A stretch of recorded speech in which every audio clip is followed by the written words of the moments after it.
process had been for emergency. Do you want to just get, yeah, so I shared earlier that we have this crisis manual that we go through that's very laid out for all the people, but I was going to have, Bob, do you mind just commenting on, we didn't get into the conversation about timing when messages go out and that kind of thing as far as what's appropriate and what's not.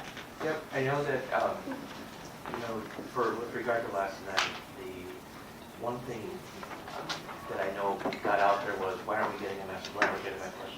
So a couple things to that point is, when we're going through the process of an emergency situation, in this case, it's 8 o'clock at night, we don't have everybody in school, we're working with law enforcement to figure out what's going on. It's not a kid in a building that we have access to. And not knowing specifically to the extent to which, in this case, a threat was made, we have to balance sending out a message with causing more unintentional questions by sending out a message when we don't have full information. And so that's always the caution. And so we work really closely in these situations with law enforcement, going back and forth with that question. Should we be sending something out? Should we not be sending out? Should we send something out? Should we not send out? When? Once we get that okay in collaboration with them and they're comfortable with us sending something out, that's when we do that. What is helpful last night, and one of the things I know, and just to give you some perspective on how this works, so Kristen and I are working the actual issue and communicating with Denise, who has been communicating with all of you. One thing that's helpful is Denise will be asking us questions like, okay, where are we at in the process? What can I tell the school board? And that's what I'll be telling her is, here's what I can tell you for sure are the facts.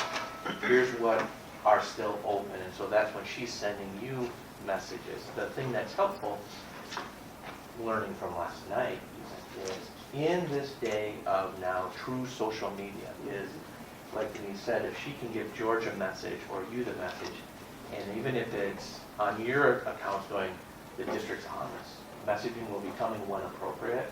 That's really how you can help in those situations. So that, and I'm not a horn tooting kind of gal, but I did put something out just to say, because I just was absolutely between the texts until midnight and just Facebook, and I did say something to the effect of, you know what, they are on this, they're aware of it, and you know, we don't have anything to say. It is absolutely not our role or right to, or appropriate for us to speak of it, but I did say, you know what, they're absolutely on top of it, and I just said they're not going to say anything until they have actual facts, and that's kind of how I communicated that. And I do think that it was, it was appreciated, especially the fact that hearing, okay, the district isn't just going to throw something out there that could or could not be incorrect or non-factual. So I think they did, from what my feedback was, they did appreciate you having the fact, not just throwing something out just to do it, just to say. And we have, from experience, we've had both sides of it, where we have made a communication that we said we want to stay in front of this, and it has we get the backfire on that too. So I don't know that there's a win situation. Right. Really, the important part is for people to understand we follow a process as consistently as possible, and we will be getting information out when it's appropriate, unless there's an unforeseen circumstance that we can't get information out. So would it be appropriate then for sort of almost any scenario, if you've sent us something, to be able to say something really specific, like the district is aware of it, of the situation, or something like that, and they're working on it, or that, because you were talking about, does that impact what's going on and whether the police are involved? You don't want to get into any details, but just to say, just so you people, just so everybody knows that they're out there worried. Yeah. I liked your message that you got last night. You know, the first one was, when I sent that to you was the first, as soon as we heard about it, before I even really knew what it was, I had a post from a few of you saying all kinds of stuff blacked out. I'm like, all right, what is this now? So the first one was very basic about, we don't really know what this is. As soon as I have more facts, I'll share it with you. But I think also what I'd like to do is sometimes we're going back and forth, and by the time you know, by the time I call in and call out, you send the text, whatever, then it's changed. And when you have so many things going on within that, I think it'd be helpful for the board chair, or if he's not available, then the elect to be able to call and say, help me get people in the loop, because you might not be close to your computer, you might not get text, and then you can have that information, so we'll. And then would it be helpful for us to not respond when you send something, just don't say anything, like, just assume we got it, and.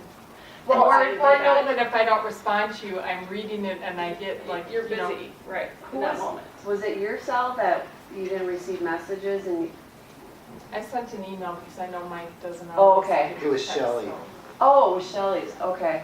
But here's the thing, what your superintendent told you in the beginning was if you would say, there's a crisis plan the district has, and they're following it.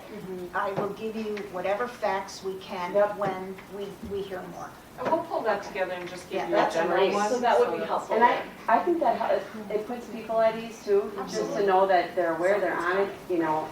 I think the other thing on the side for you to keep in mind, as you all have social media accounts, is one thing I can tell you about last night, is that people were getting information from somewhere, not coming through official channels, because I was the one receiving all of the official channel information, and I was getting texts from people going, how come we haven't been told about this? I know this has happened, I know. So understand that Yeah. that as social media is hitting you, that's if you haven't heard it from Denise, you can't assume that it's official accounts of what's going on, because Right. Denise is typically getting her information from one of the four of us. And we're the ones that are connecting with law enforcement or whomever. And all of that said, the one thing I completely appreciated, given all of the communication I received last night, is that people were making us aware. Yep. Yes. I mean, you can't presume we know. Again, once, once it's out there that we're aware, then realize the response will be forthcoming in some capacity. But I absolutely appreciate the hundreds of messages and phone calls saying, do you know this is there? That's huge. Because we were all in different parts of the metro last night when this went down, and it was great to be able to have all that. You guys handled it. You handled it well. Nice job. Comments about this?